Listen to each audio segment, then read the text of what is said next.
नमस्कार, आप सभी का बहुत-बहुत स्वागत करता हूं मैं आप सभी का अपना गौरव विग। आज के इस खास सत्र में ये श्रृंखला जो प्रभु की प्रेरणा से, मार्गदर्शन और आशीर्वाद से शुरू की गई थी, संतों की जीवनी और अद्भुत ध्यान, जिसमें पहले हमारे एक रेकी मास्टर से आप सभी मिल चुके हैं, श्रीमती राजश्री साहनी, जिन्होंने बहुत ही सुंदर, अद्भुत ढंग से तपस्वी जी महाराज की जीवनी को हम सबके समक्ष प्रस्तुत ही किया और हम सबको तपस्वी जी के साथ साथ अनेकों और दिव्य आशीर्वाद भी उनके माध्यम से प्राप्त हुए। आज भी मैं आप सभी के साथ एक और कहानी कहना शायद इतना उचित नहीं, महाअवतार बाबा हेड़ा खंडी जी की जीवनी लेकर एक और रेकी मास्टर के साथ आपकी सेवा में हाजिर हूं। आज हमारे साथ हैं हमारे एक रेकी मास्टर श्रीमान अंशु काटल जी, जो आपके साथ बाबा हेड़ा खंडी जी की जीवनी शेयर करेंगे। ये चुनाव शायद मेरे स्तर पर या उनके स्तर पर नहीं हुआ। जैसे तपस्वी जी ने राष्ट्रीय साहनी जी को स्वयं चुना और मुझे आकर संदेश दिया और ये प्रेरणा, ये संदेश, ये आदेश दिया कि उनको ये कार्य सौंपो।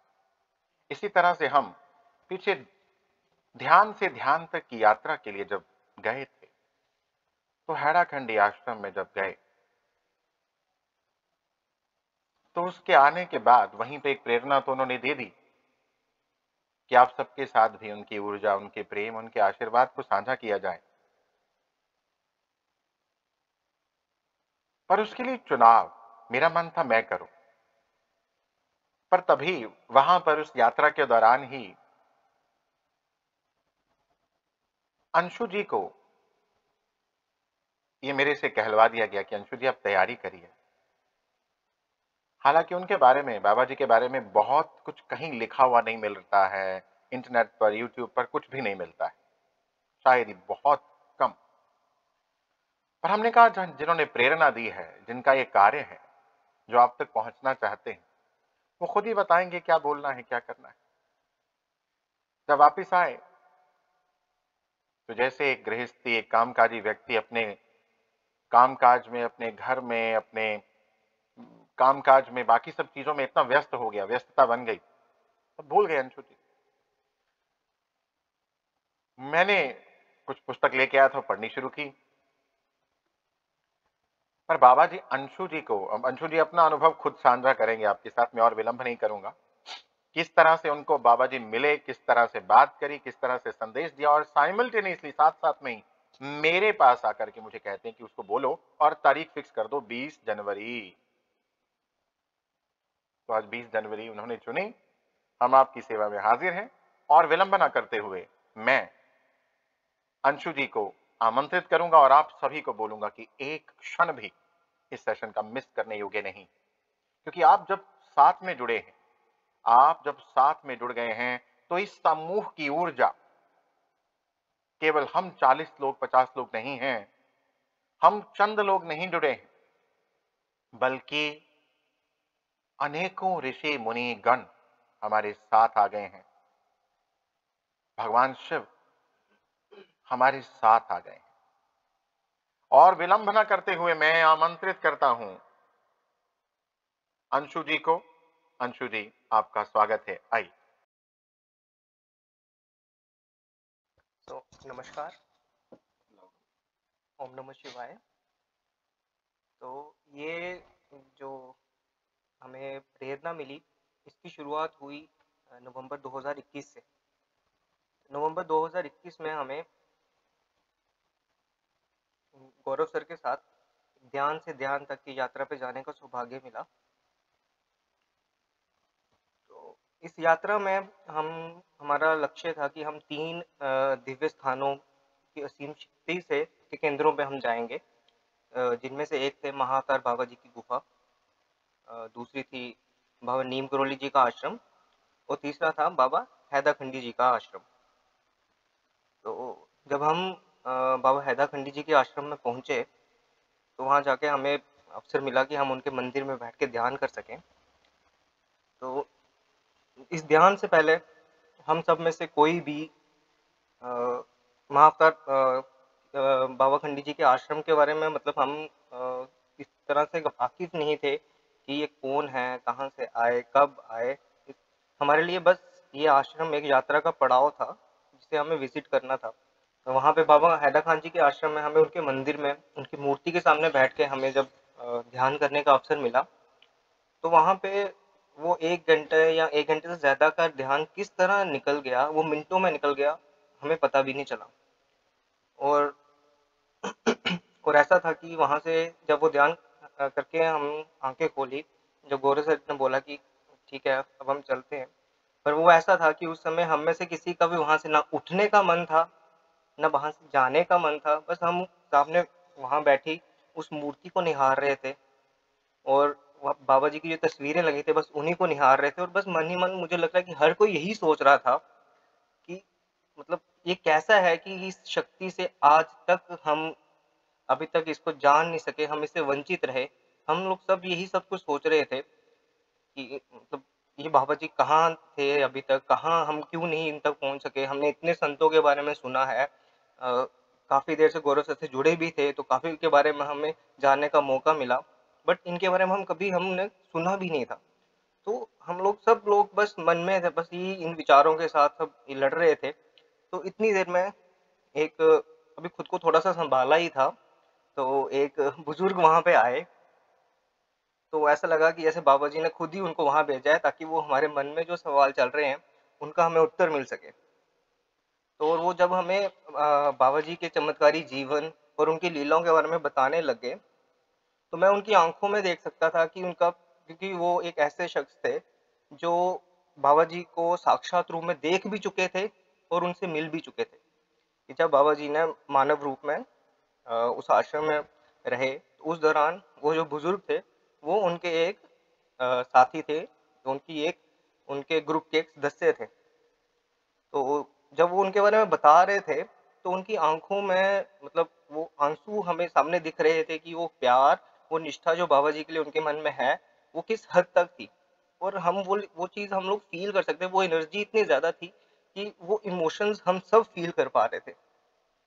तो उसके बाद फिर हमने आश्रम का चक्कर लगाया।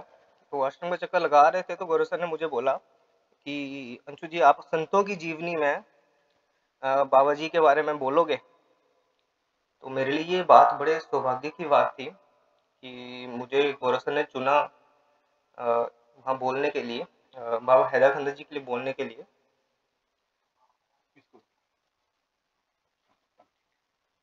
तो बट बस वही, उसके 3-4 बाद यात्रा पूरी करके हम जब घर पे आ गए तो अपनी लाइफ की वो शेड्यूल्स वही, मतलब जीवन के वो उतार चढ़ाव में इतना बिजी हो गया कि वो चीज़ मैं भूल गया। और आस्ता आस्ता मतलब वो चीज़ दिमाग से निकल गई कि मुझे ये काम बोला गया है। तो एक दिन रात को सपने में यही वही प्रातः की वही पहली बेला, मतलब 4 बजे, 3:30-4 बजे का टाइम होगा। तो मुझे सपना आता है, तो वहाँ पे सपने में मुझे कुछ शख्स आते हैं। तो मैं एकदम से पूछता हूँ कि आप कौन? वो इतना प्रकाश होता है कि मैं उसको फ़ील करते हुए मैं ऐसे डर जाता हूँ कि आप कौन हो? तो ही सेड मैं बाबा हैदर खान। और मेरे दिमाग में एकदम से वो मूर्ति आ जाती है जिसके सामने बैठ के हमने ध्यान किया था। और बस मतलब देन आई रियलाइज़ कि मुझे महसूस हो गया कि हाँ, कि मुझे अभी ये इनके बारे में बोलना है, इनके बारे में, इनके जीवन के बारे में मुझे वो सेशन जो मुझे काम दिया है वो मुझे करना ही करना है। तो अब आप सब सोच भी रहे होंगे कि ये बाबा हैदर खान जी हैं कौन? इनके बारे में कभी सुना नहीं, कभी पढ़ा नहीं। तो चलिए उनके आशीर्वाद से, उनके मार्गदर्शन से तो कोशिश करते हैं उनकी जीवन यात्रा में जाने की। तो बाबा हैदर खान जी के लिए कहा जाता है कि वो भगवान शिव के एक अवतार थे। अवतार नहीं बल्कि वो एक महाअवतार थे। तो उससे पहले मैं आपको, अगर यहाँ बहुत-बहुत ज्ञानी लोग बैठे हैं, तो उनके सामने मैं बोलता हुआ खुद को ऐसा फ़ील कर रहा हूँ, बट फिर भी बताना चाहूँगा कि अवतार और महाअवतार में क्या फ़र्क है। कि जैसे भगवान कृष्ण ने अवतार लिए, तो अवतार जिन्होंने भी अवतार लिया वो किसी न किसी कोख से जन्मे। बट जो महाअवतार वाले हैं, जैसे महाअवतार बाबा जी, इनके लिए बाबा हैदाखंडी जी के लिए कहा जाता है कि ये अवतरित हुए, इन्होंने किसी कोख से जन्म नहीं लिया। तो जब भी हम इनके बारे में बात करते हैं तो हम इनको महाअवतार के नाम से जानते हैं, ना कि अवतार के नाम से जानते हैं। तो सदाशिव चरण अमृत नाम का एक ग्रंथ है, उसमें ये लिखा हुआ है कि भगवान शिव कहते हैं कि मैं जब भी इस संसार में आऊंगा तो मैं सबसे पहले हिमालय के कुमायूं क्षेत्र कहा जाता है, उत्तराखंड की देवभूमि जो है, वहां पे हल्द्वानी नैनीताल के पास जो क्षेत्र है या जो पर्वत श्रृंखला है उसको बोलते हैं कुमायूं। तो उन्होंने कहा है भगवान शिव ने उसमें कि मैं सबसे पहले कुमायूं में आऊंगा और कैलाश पर्वत के पैरों में एक गुफा में दिखूंगा और मैं एक संत की तरह इस संसार में रहूंगा। इस गुफा में, और जिस गुफा में मैं दिखूंगा वो होगी, उस जगह को जाना जाएगा बाबा हैदा खान विश्वधाम के रूप में।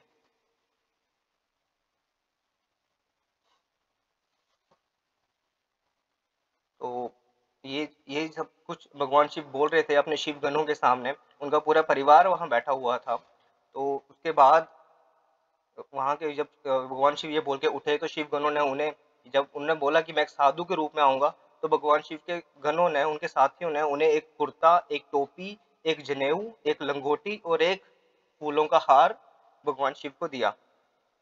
तो जो बाबा हैदा खान जी की मूर्ति थी, वो ये सब कुछ वहां पे वो हमें दिखा जो सदाशिव चरण अमृत में लिखा गया था। इसके साथ ही वहां पे गणेश जी और कार्तिकेयन जी भी थे। तो कार्तिकेय और गणेश ने बोला कि अगर आप अवतरित होंगे तो हम भी आपके साथ आएंगे। तो भगवान शिव ने कहा कि आप, सिर्फ आप ही नहीं, मेरी जो शिवगण है, मेरी जो सेना है, वो सब मेरे साथ चलेंगे और साधु संतों के वेश में वो मेरे साथ रहेंगे। मेरे साथ जो भी मैं यज्ञ करूंगा, जो हवन करूंगा, तुम सब मेरे साथ वहां पे उपस्थित होंगे। तो इसी से प्रेरित होके, तो जब ये चीज मतलब बहुत कम किताबें हैं जो बाबा हैदा खान जी के बारे में यहाँ हमें देखने को मिलता है। मैं उससे पहले बताना चाहूंगा कि बाबा हैदा खान जी ने अभी तक 2 बार इस धरती पे प्रकट हुए हैं। एक बार जो प्रकट हुए हैं वो 1800 से लेके 1922 तक, और दूसरी बार वो प्रकट हुए हैं 1970 में।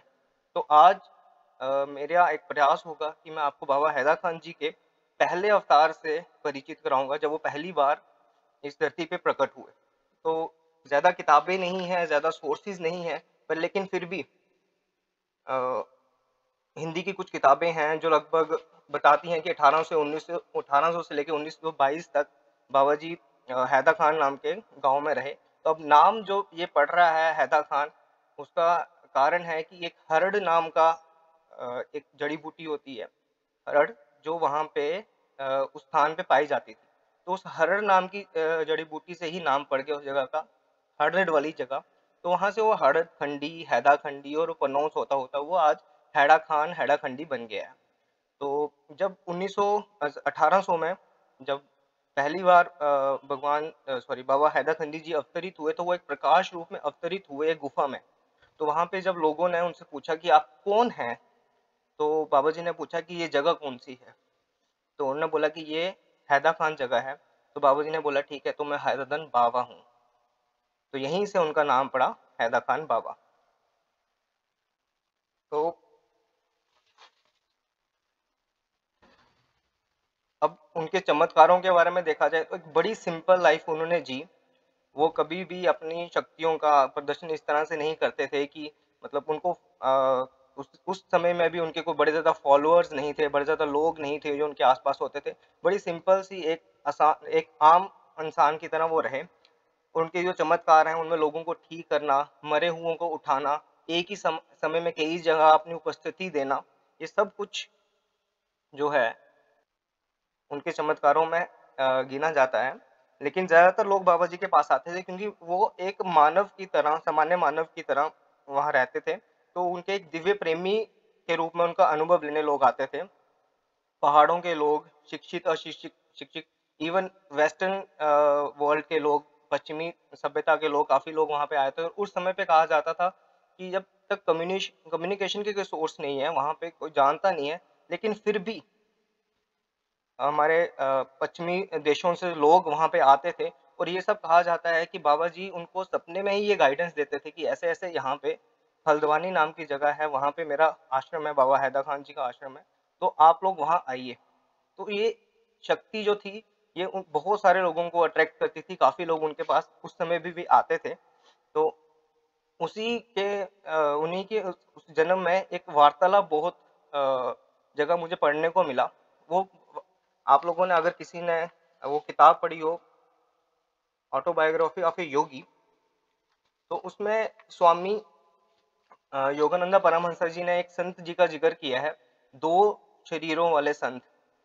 अगर आपने किसी ने किताब पढ़ी तो आपको याद होगा, 2 शरीरों वाले संत एक हुए, स्वामी परमानंद जी। तो स्वामी परमानंद जी बाबा हैदर खान जी से मिलने जब हैदर खान आश्रम में पहुंचे, तो उनके आपस में कुछ वार्तालाप हुआ। बड़ी 3 इम्पोर्टेंट बातें हैं जो उनके आपस में डिस्कस हुई। सबसे पहले स्वामी जी ने बाबा जी से पूछा कि आप कितने साल के हैं? तो बाबा जी हँसे और पूछे कि आप क्या अनुमान लगाते हो? तो स्वामी जी ने बोला कि मुझे लगता है कि आपकी उम्र 24 से 25 वर्ष है। तो बाबा जी बोले कि ये मेरा चौथा कल्प चल रहा है। जब उन्होंने पूछा कि कल्प कल्प से क्या मतलब हुआ? तो बाबा जी बोलते हैं कि एक कल्प, आज के कल युग में एक इंसान की जो उम्र है, वो एक कल्प मतलब 120 वर्ष है। तो ये मेरा चौथा कल्प चल रहा है, तो आप अंदाजा लगा सकते हैं कि मेरी उम्र कितनी है। उन्हें कहा जो मेरा पहला कल्प था, उसके बाद जो मेरा दूसरा कल्प हुआ, उसमें मैं एक युवा के रूप में ही आया और मैं बार-बार अब ये यौवन का जो रूप है वो ले रहा हूँ। जैसे आपने जो हमारे पुराने सेशन हुए तपस्वी जी महाराज की, उसमें राजश्री जी ने बताया भी था कि कैसे आपने कायाकल्प करके, क्रियाकल्प करके वो फिर से जो संत थे, वो अपनी जवानी वाली मतलब उसमें अपने यौवन में आ जाते थे, जवानी में आ जाते थे। तो वही चीज़ उन्होंने बोला कि मैं अपना 3 बारी कार्यकल्प कर चुका हूँ और ये जो मेरा चौथा होगा, तीसरे के मैं एंड पे हूँ, चौथे में मैं एज़ अ किड, एक छोटे बच्चे की तरह मैं जन्म लूँगा। तो ये उनको एक आंसर मिल गया। तो फिर दूसरी बार वो फिर थोड़े से और ही वाज़ वेरी इंटरेस्टेड कि मतलब क्या ऐसा क्या है? तो उन्होंने पूछा, स्वामी जी ने पूछा, तो इसका मतलब कि अगर कोई चाहे तो वो हमेशा जीवित रह सकता है? तो बाबा जी बोलते हैं, हाँ, रह सकता है, पर इसके लिए उसको बहुत कठोर साधना करनी पड़ेगी। उसके बाद तो फिर क्यूरियोसिटी में आके एक बार फिर से बाबा जी पूछते हैं कि स्वामी जी पूछते हैं कि आप इतने मतलब अवतरित हो, आपके बारे में कहा जाता है कि आपका कोई वो मतलब ओरिजिन नहीं है, आप प्रकाश से अवतरित हुए, तो आप इतना गैर संत जैसा जीवन क्यों जी रहे हैं? इतना नॉर्मल सा जीवन क्यों जी रहे हैं आप? तो इस प्रश्न पर बाबा जी ज़ोर से हँस पड़े और उन्होंने कहा, "ये मुझे अच्छा लगता है। किसी को ये जानने की परवाह नहीं कि मैं कौन हूँ और ना ही मेरा ठिकाना है, इसलिए मैं आराम से चलता हूँ। मेरा मन भी शांत है और मैं भी शांत रहता हूँ। तुम भगवाधारी सन्यासी बन गए हो।" उन्होंने परमानंद जी को बोला कि तुम भगवाधारी सन्यासी बन गए हो और आप आसानी से एक संत के रूप में स्थित हो जाते हैं और लोग आपका अनुसरण करेंगे। लोग आपके साथ किसी एक्सपेक्टेशन से आएँगे। लोग आपसे हमेशा किसी चमत्कार की उम्मीद रखेंगे, लोग अपने कामों के लिए, गाइडेंस के लिए आपके पास आएँगे। लेकिन मुझसे इस बात के लिए कोई संपर्क नहीं करेगा, तो इसलिए बताओ कि मेरे लिए कौन-सी ड्रेस बेहतर है? कौन-सा पहनावा मेरे लिए बेहतर है? तो इसलिए मैं ये जो आम इंसान की तरह रह रहा हूँ, मेरे लिए यही अच्छा है। तो उसके बाद तीसरा जो प्रश्न था स्वामी जी का, वो था कि आप कब तक इस रूप में रहना पसंद करोगे? वो मतलब वो चाहते थे, जानना चाहते थे कि कब तक ये इस रूप में रहेंगे, बाबा जी किस रूप में रहेंगे? तो बाबा जी चाहते हैं कि मैं चाहता हूँ कि जब कलयुग में कल्कि रूप में भगवान विष्णु अवतरित हों, तो मैं उनको सुझाव देके इस शरीर को छोड़ूँ। तो ये उनकी एक इच्छा थी कि मैं कल्कि जो अवतार होगा, मैं उसको भी गाइडेंस देके, उसको भी सुझाव देके मैं इस शरीर को छोड़ूँगा। तो उनकी जो टीचिंग्स हैं, उसमें भी एक बहुत प्यारी उन्होंने चीज़ लिखी है वो कहते हैं कि ये जो सनातन धर्म है, ये एक किसी शहर के एक चौक की तरह है, चौराहे की तरह है, और हर तरफ से जो छोटे-छोटे लिंक रोड्स आ रहे हैं, वो हर तरह के धर्म हैं। हमारी दुनिया में जितने भी धर्म हैं, वो एक लिंक रोड्स हैं, जो लास्ट में उस चौराहे तक पहुँच रहे हैं। तो ये सनातन धर्म जो है, हर धर्म आखिर में सनातन में ही जुड़ेगा, और जिस दिन यहाँ पे एक धर्म और 2 जातियाँ होंगी, तो मैं फिर से अवतरित होऊँगा। और वो 2 जातियाँ कौन-सी होंगी? सिर्फ़ नर और नारी, और सिर्फ़ एक ही धर्म होगा, सनातन धर्म। तो इस तरह की शिक्षाएँ वो लोगों को देते थे, अपने फॉलोअर्स को देते थे। तो इसके साथ ही और बड़े सारे चमत्कार उन्होंने किए। उन्होंने बहुत सारे लोगों का मार्गदर्शन किया। इसमें उस समय के जो अंग्रेज़ों का शासन था उस समय, तो वहाँ वहाँ के अंग्रेज़, इवन गवर्नर्स और जो वहाँ के राजा थे उत्तराखंड के, वो सब लोग उनके पास आते थे और उनसे प्रेरणा और मार्गदर्शन लेते थे। तो उसके बाद बाबा जी ने कहा, वो कहते थे कि मानवता बहुत खतरे में है। उनका कहना था कि ये शरीर जो शारीरिक विनाश और मृत्यु की भविष्यवाणी वो कर चुके थे कि एक टाइम आएगा कि यहाँ पे काफ़ी ज़्यादा मृत्यु होंगी, विनाश होगा। उन्होंने कहा कि हमारा उद्धार भगवान की पूजा करके ही हो सकता है, और भगवान का नाम लेके ही हमारा उद्धार हो सकता है। और उन्होंने बोला कि ओम नमः शिवाय, विशेष रूप से ओम नमः शिवाय को दोहराना है, और हम लोगों का एक नया प्रेम पूर्ण मानवीय जीवन बनाएंगे, जो भगवान पे ही केंद्रित होगा। तो बाबा जी ने दुनिया भर में आश्रम बनाने का ज्ञान दिया, जिससे लोगों को और वो समझा सकें, अपने सनातन धर्म से जोड़ सकें, लोगों को अच्छी शिक्षाएं दे सकें। तो हम लोग वहाँ जाके ये भी हैरान हुए कि हम बाबा हैदाखंडी जी के बारे में नहीं जानते थे, लेकिन बाबा जी के आश्रम ऑस्ट्रिया में, नीदरलैंड में, ऑस्ट्रेलिया में, इंग्लैंड में, कहाँ-कहाँ बाबा जी के आश्रम हैं, और वो लोग आज भी बाबा जी के आश्रम में आते हैं, फॉरेनर्स वहाँ पे आते हैं। और ये हमारी, या हो सकता है कि हमें ये मिलना अभी था, ये ज्ञान हमें अभी होना था, हमें अभी ही इनके बारे में पता चलना था, इसलिए तो उन्होंने हमें चुना। उसके लिए हम उनके शुक्रगुजार हैं, और मैं बहुत ज़्यादा शुक्रगुजार हूँ गौरव सर का, कि उन्होंने मुझे उनके बारे में पढ़ने, उनके बारे में एक्सप्लोर करने का मौका दिया, और आज मैं अपने आप को भाग्यशाली मानता हूँ कि मुझे आपके सामने ये सब चीज़ें रखने का मौका मिल रहा है। इसके साथ ही बाबा जी जो थे, वो अपने फॉलोअर्स को ये चीज़ बोल के गए, सन 1922 के लगभग, वो फिर से काली और गोरी 2 नदियाँ मिलती हैं, गंगा की कुछ ट्रिब्यूटरीज हैं, वो एक जगह आके मिलती हैं। वहीं पे वो अवतरित हुए थे, और वहीं पे जाके वो पानी में बैठ के उन्होंने एक प्रकाश के रूप में वो चले गए।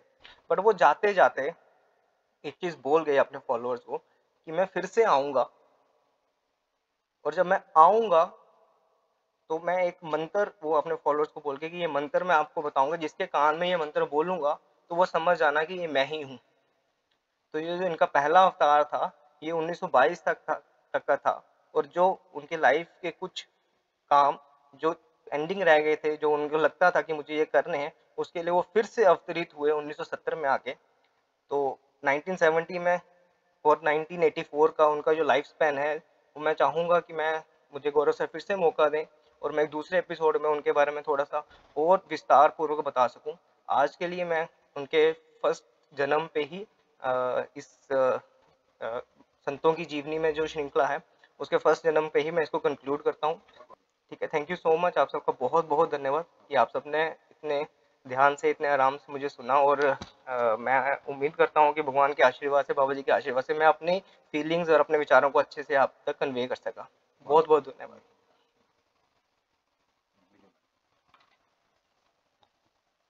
मैं भी कुछ ऐड करना चाहूँगा। जो श्रीमान अंशु जी ने कहा है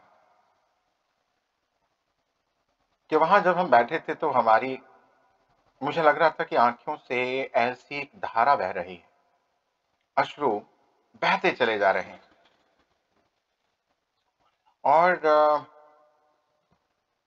जब आँखें खोल करके देखा, तो 1 घंटा, 1.5 घंटा यूँ बीता जैसे अभी 1 मिनट ही हुआ। तो ऐसे लगा जैसे घंटा, 1.5 घंटा ही बीता है। जब मैंने पीछे मुड़ कर के देखा, तो सभी साथी जो हमारे साथ उस यात्रा पर गए थे, सभी की आंखों से यूं अश्रु बह रहे थे। और मित्रों, वो अश्रु जो थे, वो ऐसे अश्रु थे जैसे जन्म जन्म से बिछड़ी आत्मा अपने परमात्मा से मिली हो। और वहां से उठने का मन क्यों नहीं कर रहा था? वंशु जी ने आपको बताया कि किसी का मन नहीं था वहां जाने का। जैसे बिछुड़ना नहीं चाहती ये आत्मा दोबारा। पर मैं बताना चाहता हूं, क्योंकि कुछ साथी अभी जुड़े हैं, हम गए थे, तो ऐसा था कि हम अब खाली हाथ वापस नहीं आए। हम उन यादों को, उस ऊर्जा को, उस आशीर्वाद को अपने साथ लेकर के आए और फिर जाएंगे। आप में से अन्य साथियों को साथ लेकर जाएंगे, अवश्य जाएं।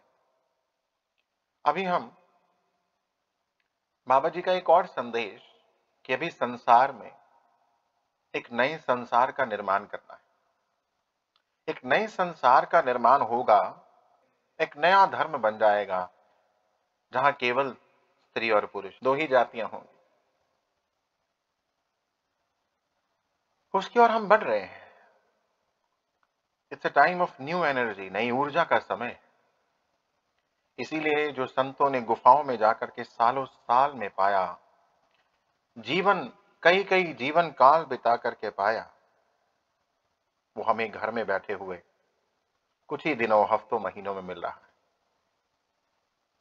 इसलिए इस नई ऊर्जा का हिस्सा बनने के लिए आपको पुनः बहुत बहुत बधाई। आइए आंखें बंद करें, मन को एकदम शांत करें और ध्यान की ओर आगे बढ़ें।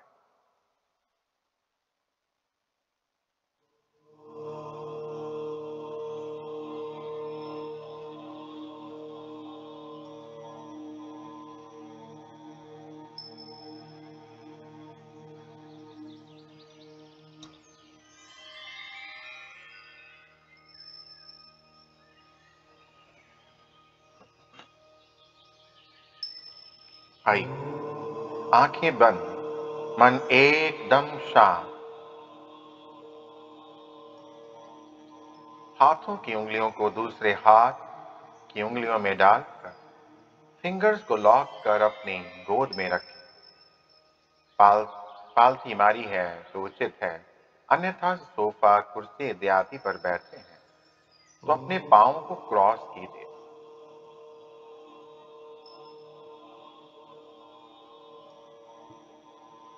एक लंबी गहरी श्वास भरिए और छोड़िए। एक एक श्वास जो हम भरते जा रहे हैं, हमें गहरे ध्यान में ले जा रही। प्रार्थना करते हुए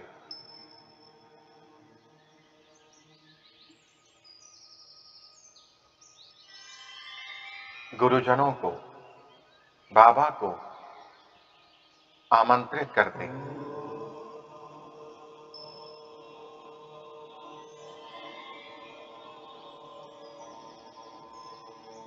गुरुदेव महाअवतार बाबा हैराखंडी जी, आप आइए, आइए।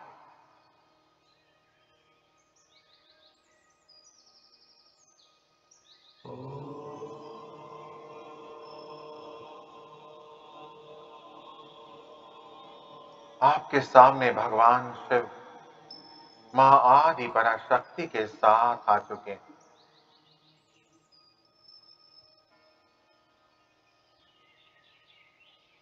अनेकों और देवी देवता, उच्च लोकों के मास्टर आ चुके हैं।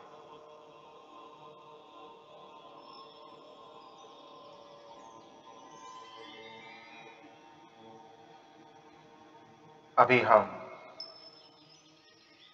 उसी कुमाऊं रीजन में, उसी क्षेत्र में वहीं जा रहे हैं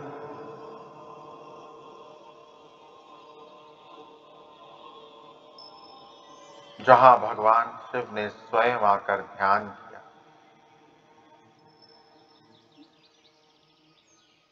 वहां पहाड़ों की ऊंची ऊंची चोटियां,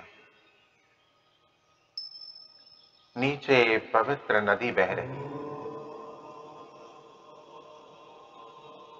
और एक अग्नि कुंड जल रहा है। इस अग्नि कुंड में अपने सभी मुखौटे उतार कर डाल दी, अहंकार का, क्रोध का, काम का, लोभ का, ईर्ष्या का।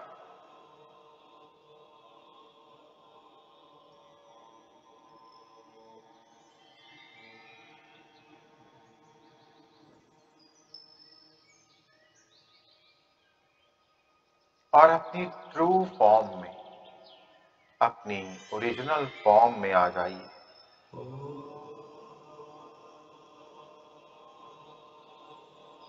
एकदम हल्के हो गए, प्रकाश ही प्रकाश हमारे भीतर से चारों ओर,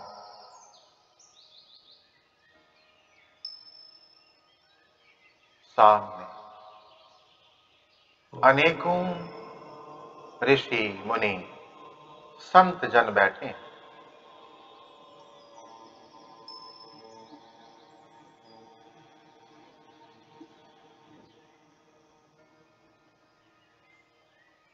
अनेकों संत जन इन्हीं की उच्च चेतना से, उच्च ऊर्जा से जुड़ जाइए।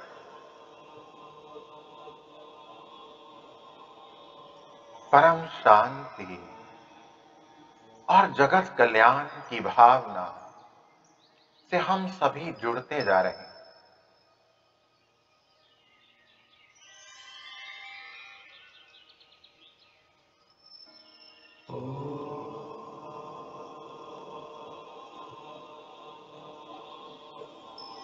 हम सभी प्रेम, प्रकाश और शक्ति के भाव से भरते जा रहे हैं।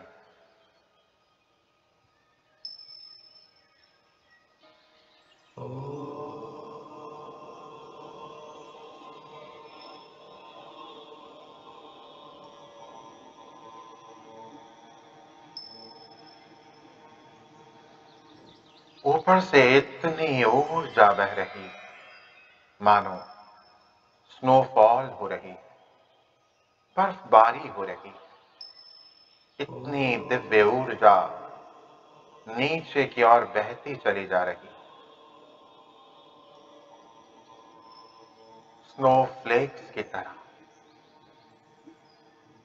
अपने अंदर इन्हें अंदर जाती हुई श्वास के साथ भरते चले जाइए, भरते चले जाइए।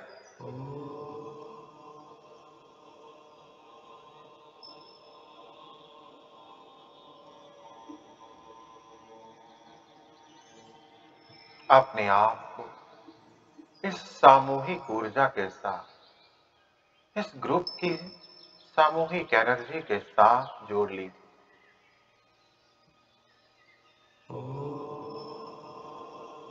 हम सभी वहीं एक दूसरे का हाथ पकड़कर इस अग्नि कुंड के इर्द गिर्द बैठकर बाबा के साथ, शिव के साथ ये ध्यान कर रहे हैं।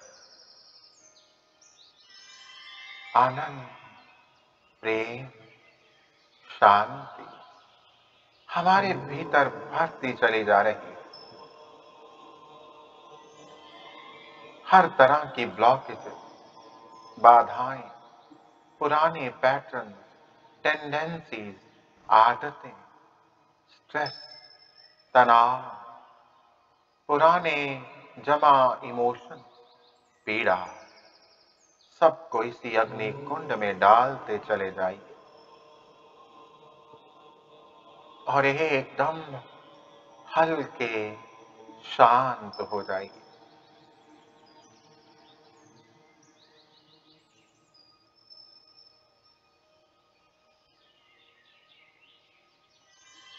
बंद आंखों, शांत मन से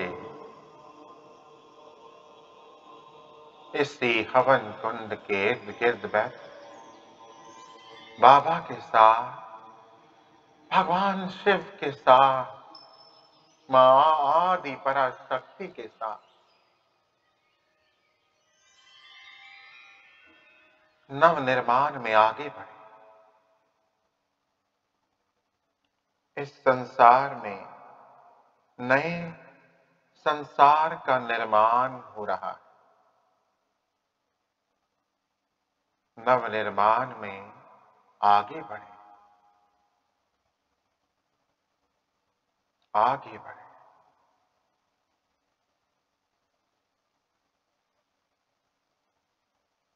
जो भी संदेश बाबा स्वयं हमें दे रहे हैं, मेरे शिव स्वयं हमें दे रहे हैं, उसे सुने, ग्रहण कर।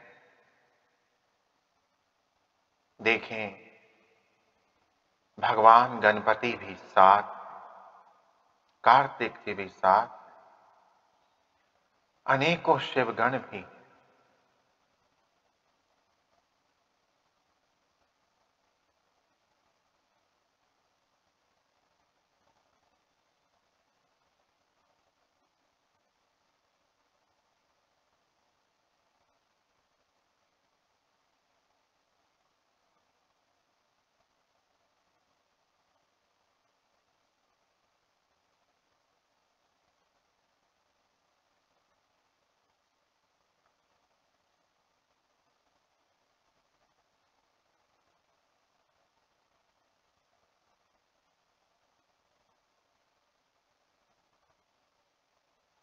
कितना अद्भुत दिव्य दृश्य है। हिमालय योगी, सदानंद योगी, ऋषिगण, संत, सप्त ऋषि मंडल, परम गुरुवर मंडली, सब हमारे साथ। इन सभी से इस नव निर्माण के लिए आशीर्वाद लें और इस टीम का अद्भुत हिस्सा बन जाए।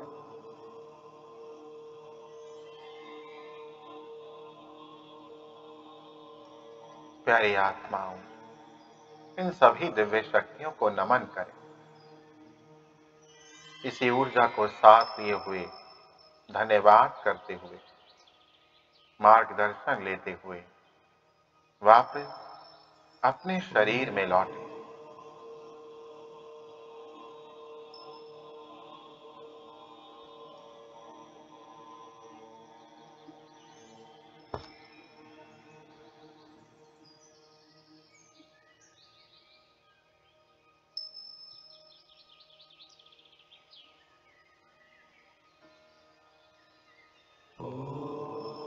वापस अपने शरीर में लौट आइए।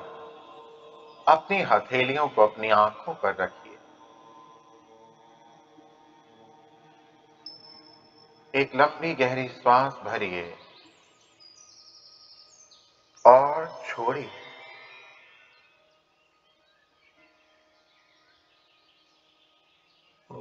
एक बड़ी सी मुस्कान के साथ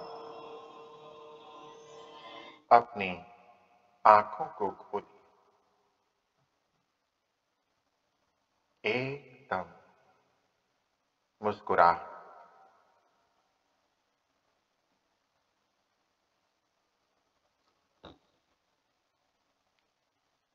अभी आप लोग अपना अपना अनुभव शेयर कर सकते हैं। I will allow. Shalu ji.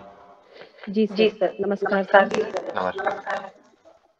Sir बहुत ही अद्भुत ध्यान था, बिकॉज़ जब आपने बोला कि वो हवन कुंड में वो डालें आप अपने अहंकार और वो, उसके बाद ना देन आई फील कि मैं फ्लोट कर गई ऊपर और उसमें मेरा कोई शरीर नहीं है, कुछ नहीं है, एक लाइट है, छोटा-सा, मतलब वो एक दिया जल रहा है या समझ, उसकी लौ सिर्फ नज़र आ रही थी। एंड उसके बाद जब आपने दोबारा बोला कि आप उस एनर्जी को फ़ील करिए, वो करिए कि आपको क्या संदेश आ रहा है, वो समझिए। तो मुझे ऐसा लगा कि किसी ने मुझे बोला कि ये जो बहुत सारे लोग हैं नीचे हाँ, जो पीड़ा में हैं, हाँ, तो उनका हाथ पकड़ो। मैंने जैसे ही उनका हाथ पकड़ा ना, तो मुझे ऐसा लगा जैसे ऊपर से ना इतनी सारी वो लाइट और फूल और सब कुछ, मतलब वो ऊपर से आने स्टार्ट हो गए कि मतलब मैं आपको बता नहीं सकती। अब मुझे नहीं पता ये क्या था, ये बट कृपा थी। इस पर बट संदेह ये मत करिए, संदेह मत करिए। इतना अद्भुत है सब, संदेह मत करिए। संदेह जब होता है तो मन चालू होता है, ये सब मन के पार के अनुभव है। बहुत मत बढ़िया था। मुझे समझ ही नहीं आया कि ये क्या था, बहुत बढ़िया, अगली बट बार आप भी बहुत चलिए। अच्छा फील हुआ। आप भी चलिए हमारे साथ। बहुत बढ़िया। सर पक्की बात है, वो तो बहुत जाऊंगी। बढ़िया, बहुत बढ़िया, बहुत बहुत बढ़िया। बहुत शुक्रिया वहां जी जी, पहुंचाने के लिए, वो रास्ता दिखाने के लिए। थैंक यू धन्यवाद, सो मच सर, थैंक धन्यवाद, यू सो मच। धन्यवाद। अब आप औरों को भी रास्ता दिखाइए, यही संदेश आपको मिला है। जी। जी सर। राजेश आईफोन करके कोई आईडी है, आप ने हाथ खड़ा किया, इफ यू विश टू आप अनम्यूट कर सकते गौरव जी नमस्कार। हैं। नमस्कार जी, if you can switch on your camera would be great.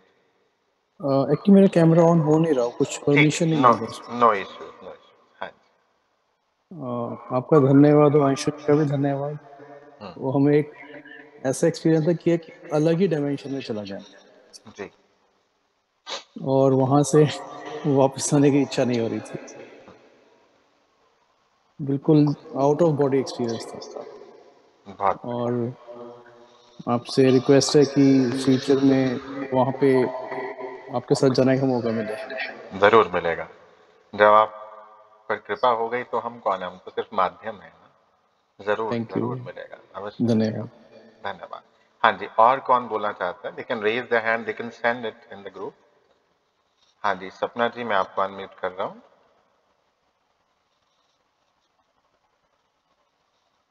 सपना ji, she left the group. 10E करके है।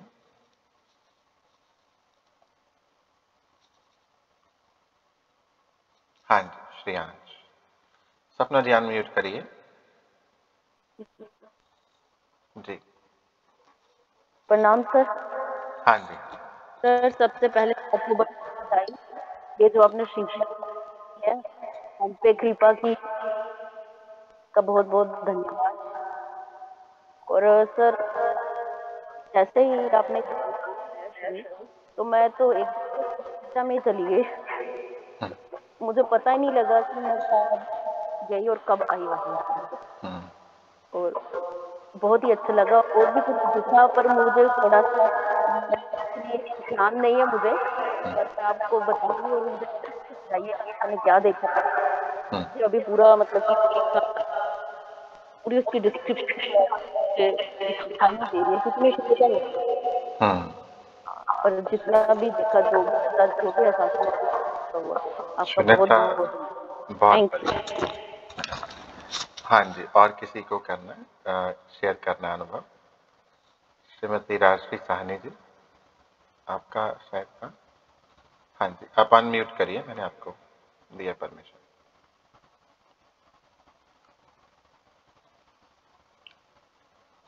आप एक्सेप्ट करिए, अनम्यूट करिए।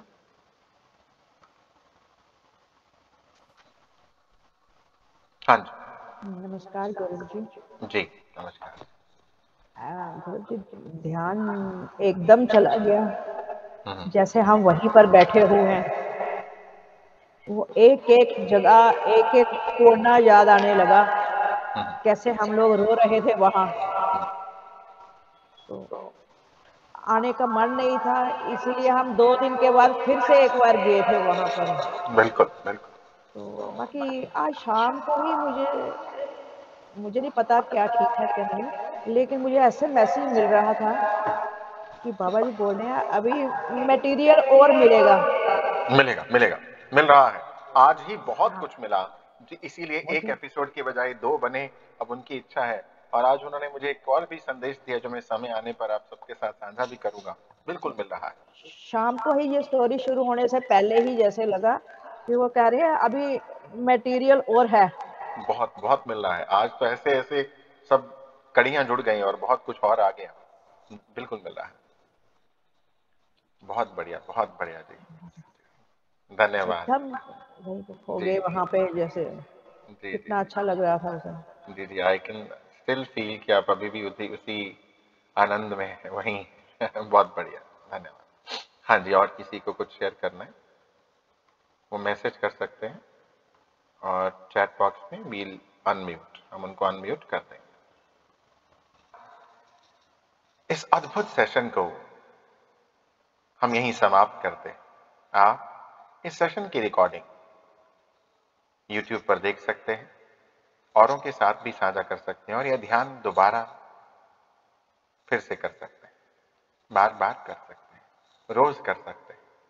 क्योंकि इस ऊर्जा से जब एक बार कोई जुड़ जाता है तो यकीन जानिए प्यारे साथियों, वापस आने का मन नहीं होता। या फिर यूं कहें कि संसार में सब काम अपने आप होते चले जाते हैं इसी ऊर्जा से जुड़े हुए, अपने आप। जैसे मोबाइल की बैटरी जब पूरी चार्ज होती है तो एफिशिएंसी बढ़ जाती है, ब्राइटनेस बढ़ जाती है। तो बस अपनी बैटरी को चार्ज रखिए, इस परम ऊर्जा के साथ सदैव जुड़े रहिए। आपको दिव्य मार्गदर्शन, सहायता और सुरक्षा हमेशा हमेशा मिलती रहे। आप सभी आनंदित रहिए, ध्यान से जुड़े रहिए। इस नए संसार का निर्माण, प्रेम भरे संसार का निर्माण मिल करके करते हैं। धन्यवाद। आप सभी आनंदित रहें।